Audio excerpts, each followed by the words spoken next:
This shit ain't for kids, bruh.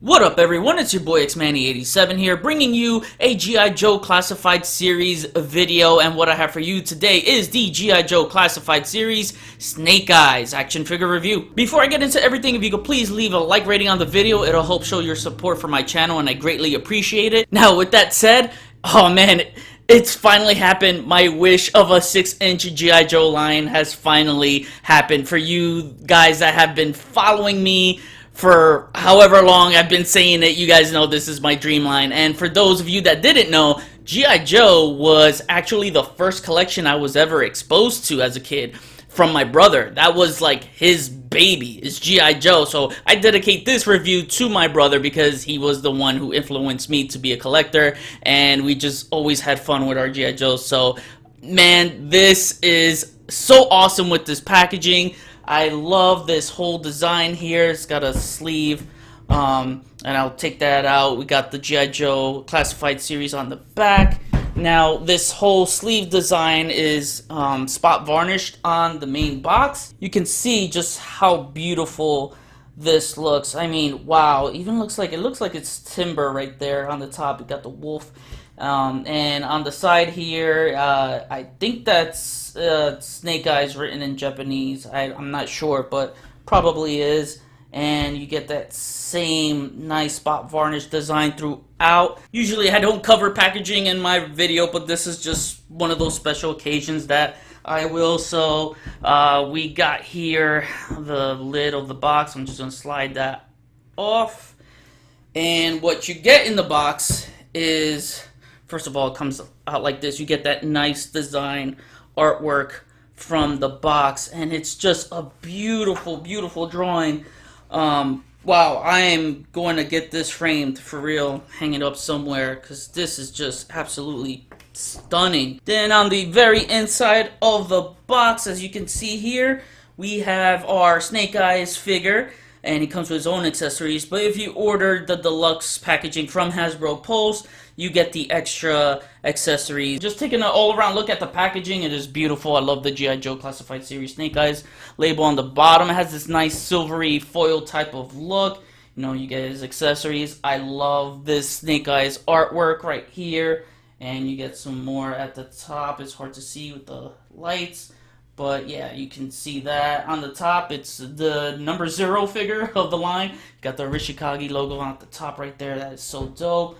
Got what I'm assuming is Snake Eyes written in Japanese, and then you get this nice foil artwork of the Classified Series artwork. Man, this is just absolutely beautiful. Snake Eyes is my favorite G.I. Joe of all time, so one of my favorite quotes of his is, "Move with the wind and you'll never be heard." So let's get on to the story of Snake Eyes. So just want to give you the heads up before I start this story time. There are different origins of Snake Eyes. Some things might be left out for time's sake, but I'm mainly going to cover the primary source of his backstory, which is the comics. Not the cartoons or movies or stupid crossovers when he lost his voice to a Transformer. Yeah, that happened. The comics is the true definitive story arc from Larry Hama's original run. Snake Eyes first appeared in action figure form when Hasbro launched its second generation of G.I. Joe collectible toy line.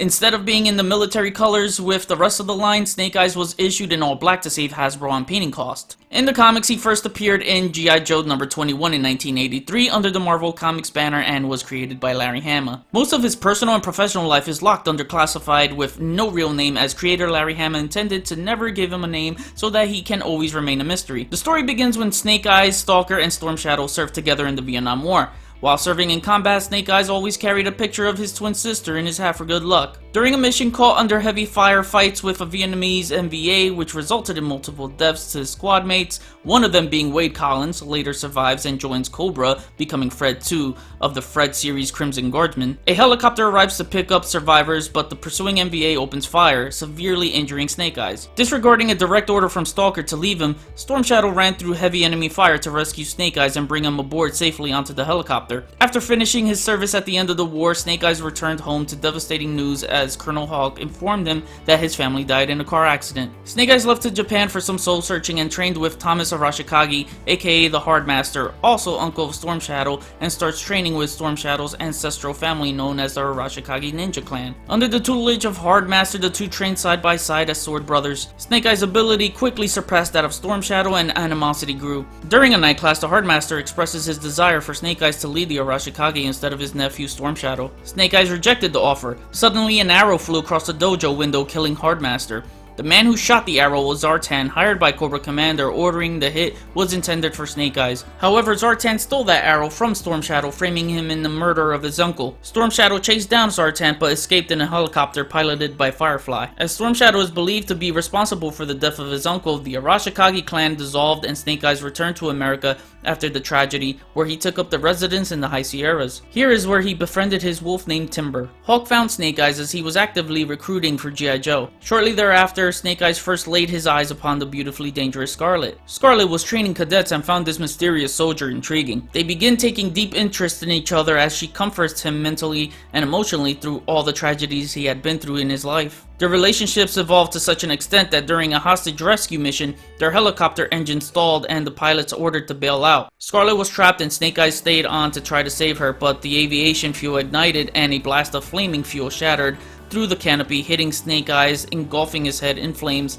which disfigured him and damaged his vocal cords, causing him to be mute. Being the badass that he is, Snake Eyes decided to continue the mission anyways. Later, he would continue with the G.I. Joe team donning the black uniform and mask. Not long after, Cobra captured Scarlet, holding her captive at Silent Castle, a Cobra stronghold that was once prized by Cobra Commander. Being that Scarlet was all he had, Snake Eyes went on a one-man mission to rescue her. The defeat was so dreadful for Cobra Commander that he ordered the castle shut down and eventually traded the base away to Destro. There he ran into Storm Shadow, now working for Cobra. Storm Shadow was defeated and he thought this mysterious commando was Snake Eyes, who escaped with Scarlet. The two come to grow a deadly rivalry that has so much history that I'll have to explain when we get to Storm Shadow's figure to cover story time on that. For time's sake, I mainly want to cover Snake Eyes here. Later, Snake Eyes updated himself to incorporate his ninja training into his military training, becoming a ninja commando. He accomplished this by using ninjutsu with his CQC and arming himself with swords, shurikens, kunais, nunchucks, kumatakri knife, Mikomoto sword, along with equipping himself with Uzi submachine guns,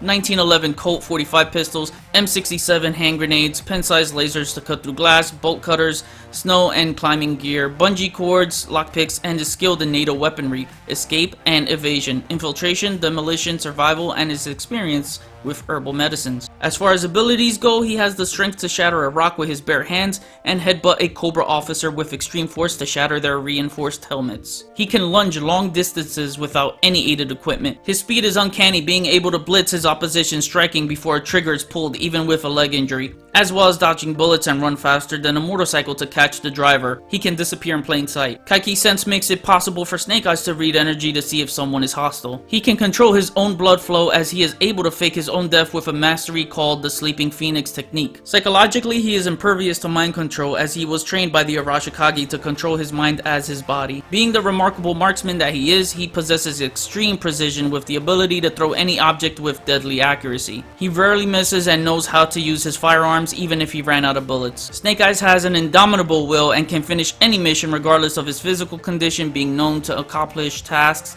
with broken bones, burns, contusions, blood loss, exhaustion, bullet wounds, and being ill all at once. Also being able to resist torture on top of that. Snake Eyes never gives up and never gives in. In other media, Snake Eyes has appeared in 32 episodes of G.I. Joe: A Real American Hero from the 1980s. He appeared in 3 out of the 11-part series episodes of G.I. Joe Resolute on the Cartoon Network's Adult Swim, 6 episodes in Robot Chicken, and also the G.I. Joe Renegades animated series. In live-action movies, Ray Park played Snake Eyes in G.I. Joe Retaliation and Rise of Cobra. Ray Park will not reprise the role in the new live-action film for Snake Eyes 2020. Instead, it will be Henry Golding. Snake Eyes has appeared in a total of 558 issues. So Snake Eyes comes with 19 total accessories here, which is awesome. Mostly in a solid black color, which reminds me of the old G.I. Joes where the accessories would be one solid color and they would come in this like kit and you would have to pull them out. Thank God you don't have to do this here. Now let's look at each accessories individually, shall we? First up, you get these 2 axe weapons and they look really cool. Oddly designed, but cool nonetheless. Next up, you get these two comma weapons, and again, I like the design on these. Next up, you get these two sides, which are a little on the big side. Next, you get this double-sided bladed spear, and I love the design. I like the design on a lot of these. He has one Nagamaki sword, which I believe is a Nagamaki because it has that very long hilt right here on the sword. Then next up we get his signature Uzi, and you know we gotta have an Uzi for Snake Eyes, and this looks very nice, nicely sculpted. Got the magazine clip right there, so looking nice, and then you know, more of that design and sculpt. Next up, he has a Kumatakri knife, and I'll show you where that goes later. Next up, he comes with a pistol. Once again, nicely sculpted. You get the trigger right there. None of these weapons feel gummy in any way, which I like. They feel solid. And next up, he comes with a silencer for his pistol, and this is so dope. And this is the front part. This is the back part, so you're just gonna port this in like so. And boom, there you go. This looks so good. And the silencer is in a nice dark gray metallic color, and it just goes very nice with this black pistol. And this next accessory I love. This is the Mikimoto blade, which is a legendary Arashikage sword, and it is unbreakable. I absolutely love how this came out. Looking at the hilt of the sword here is a nice design. I love it. But then when we get onto the blade, you have the Arashikage logo sculpted onto the blade. Like, how awesome is that? Man, I just love it. It makes me geek out. And you get these ridges above that, and then the blade forms to a thicker part at the top. This is just absolute beauty. Things like this is not just an accessory to me, it's an artifact from the lore, and I love that. And I'm all about lore. And next up we get his katana, and as you can see, nice sculpting right there on the hilt, and then on the blade you can see the edge right there. Then next up you get this sheath in a grayish greenish type of color. I can't tell, I'm colorblind. And you get black, and then you get the Arashikage logo at the top right there. But you get some nice sculpting and seams throughout here, and then you could just slip in the katana like so. Then next up you get a backpack, and I love this, man. Gotta have backpack with your Joes. Love the sculpting to this. A lot of wrinkles here, a lot of buckles, lot of wrinkles and zippers, and you get cargo pouches and straps. Just looks really good. And what you could do here is you can plug the sheath into the backpack right there for storage. So one thing I always loved about G.I. Joes is their backpack for storage, and you can just plug in the backpack through the bandolier strap right here and onto the back, and boom, you could display your Snake Eyes like this. Or if you don't want the backpack, then simply take out the sheath, take out the backpack, and then just plug in the sheath onto the back like so. That way you could display your Snake Eyes with just a katana on his back. And he comes with two alternate hands. So for the left hand, he comes with a shuriken throwing hand, so this is really nice. And for the right hand, he has a chopping hand, and it also looks like he has these ninja claws inside right there. That looks really cool. Then he has true trigger holding hands. I wish he had close-fisted hands, but I was always used to G.I. Joes having just regular open hands, so you could, you know, put the weapons in, and you can just swap this out like so, and then plug this hand in. The peg is kind of long, and there you go. So you get a regular hinge with this hand and the karate chopping hand.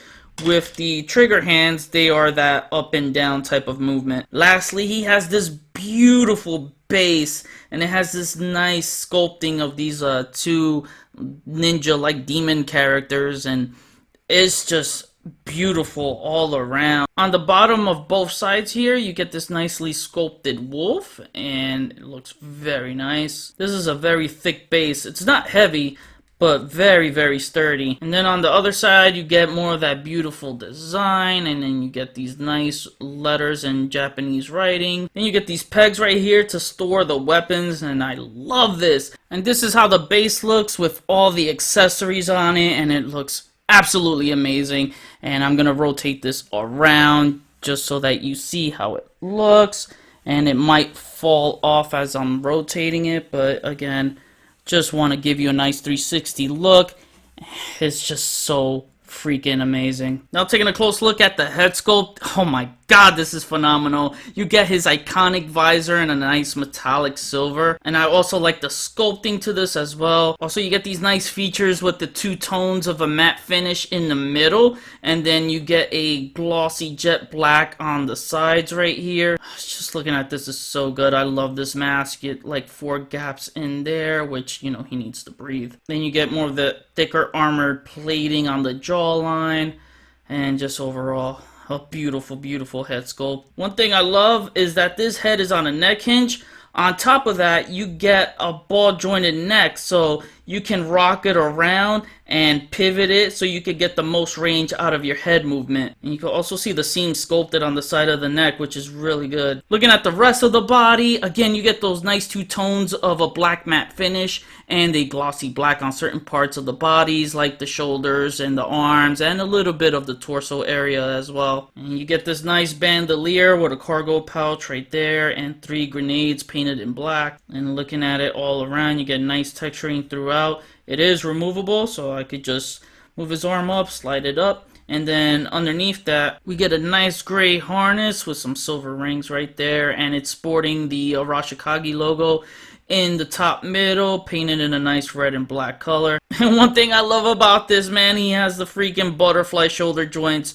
Oh man, that is so awesome. So he does move it back a little bit. The shoulders right here are a little bulky, but he can move it forward, not so bad. But I am just happy that he has this point of articulation. Then on the arms, we have a nice armored plated like sculpts throughout. On the bicep, you get this armband with a cargo pouch on it. Just looking at the sculpting throughout is so beautiful. And you also get some battle marks shown here too. So if I slide this armband down, look at the marks right there. Definitely looks like he got hit with some blades. And then same on his gauntlet right there. You see a few scratches. And the gauntlets are really nice. And you get these straps in brown. And the hands are in black. And he's got brown painted on his knuckles right there. And on his thumb. Then you get more battle marks right here on the other side. God, I love the sculpt to this. Look at the elbow guard. I could just admire this for hours and hours, man. I cannot stop putting this figure down. I can't stop looking at it. It is definitely a dream come true for me. Get the ab crunch right there. And then he's on a ball jointed waist, which is something I love. As the old G.I. Joe figures had that same sort of function to rock the diaphragm around, but instead it was like a rubber band looped inside a peg from like the upper torso down to the lower torso. In my childhood, I just remember taking apart G.I. Joes with my brother and seeing those inside parts, and we would like kit bash our own Joes and customize them. I think that's where kit bashing started from. At least I know that was my first experience with it. Anyways, old G.I. Joes is the reason why I'm so big on ab crunches and diaphragm joints, because that to me is what set the expectations for me to make it easy to create posing for crouching positions and such. Then looking at the lower body, you got 2 belts that are a separate piece, with the top having a metallic deco on the buckle and 2 pouches. And on the bottom belt, you have a belt buckle with the Arashikage logo on it in red and black. The pants have a really nice sculpture with lots of seams, wrinkles, and textures throughout, having a dark gray deco with some dark metallic gray in some areas like the inner thighs and the outer thighs. Then you get 2 back pockets sculpted on a real American hero's ass. And what's really cool about this is that you get 2 thigh straps, with the right leg having a holster for his pistol and the silencer, and then the left leg you get a sheath for his kumatakri knife. And just to show you, I'll take the kumatakri knife and just slide it in there. And then with the pistol, you're just gonna take it apart like so and slide the pistol right there in the holster, and then the silencer right in here, and boom, just slide it down. And then you get these armored plated knees in a nice dark metallic color, nicely sculpted, you know. And then on the back it's all wrinkles. Again, you get these nice wrinkles and textures and seams throughout these pants. I love that you get these armored plated shin guards. And then once again, you get these battle marks right there. So once again, you get that nice jet black glossy front, and it's texturized on the back. Then you get these 2 pouches for his inner ankles, which I assume it's smoke pellets in there for escaping. Then you get these ninja-like sculpted shoes, which I just love. And then at the bottom of the feet, you get the outline of the shoe and then 2 peg holes at the bottom. Now, the biggest letdown of this deluxe set is that he doesn't come with timber. Sure, the base is cool and an awesome display piece and will benefit for some displays, but timber was more of a necessity. Now, to help you give Snake Eyes a companion in finding a 1/12 scale wolf or a timber substitute, I recommend the Toy Biz X-Men 2 Battle Attack Logan action figure, I believe it was. So this would be your best option for a timber. Hopefully we'll get him down the line, but for now, I mean, using this, it looks absolutely good and just really goes well with him. And now to cover articulation for Snake Eyes, his head moves that far up. Again, you got the ball jointed neck, so it gives him more leverage, and he looks that far down. He moves left, right, and he does have that neck pivot and it rocks around. His arm only moves that far up because of how bulky that shoulder sculpting is. It moves down all around. You got the shoulder butterfly joint that rocks back and forth. Shoulder swivel. You got the bicep swivel. Great double jointed elbows that bend in more than 90 degrees. Wrist swivel and a wrist hinge. You got an ab crunch that moves that far forward and that far back, so really good.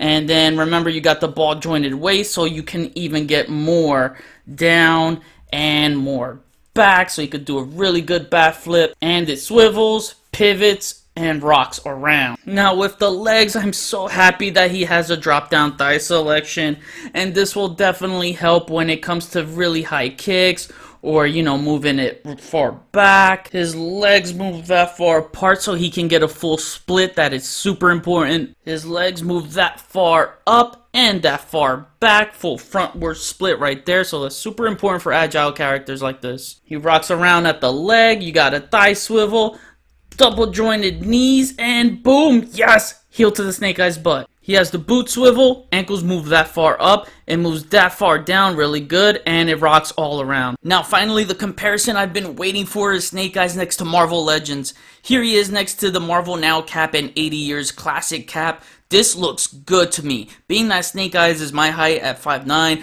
this looks right next to Cap. Here he is next to 2 more Marvel Legends. We have the SDC Raft exclusive Spider-Man and the 90s Deadpool from the Sasquatch wave. Now to bring another line from Hasbro, here he is next to the Power Rangers Lightning Collection White Ranger. And also I did want to show you him next to my Marvel Legends custom Snake Eyes that I never finished. Here is Snake Eyes next to Shang-Chi, who would make for a great Quick Kick custom. And probably my favorite comparison, here he is next to the Articulated Icons Feudal Series Red Ninja and a white deluxe ninja that I custom as a Storm Shadow. Alright guys, and now to wrap things up, I'm breaking the scale with this one, and my final rating is an 11 out of 10.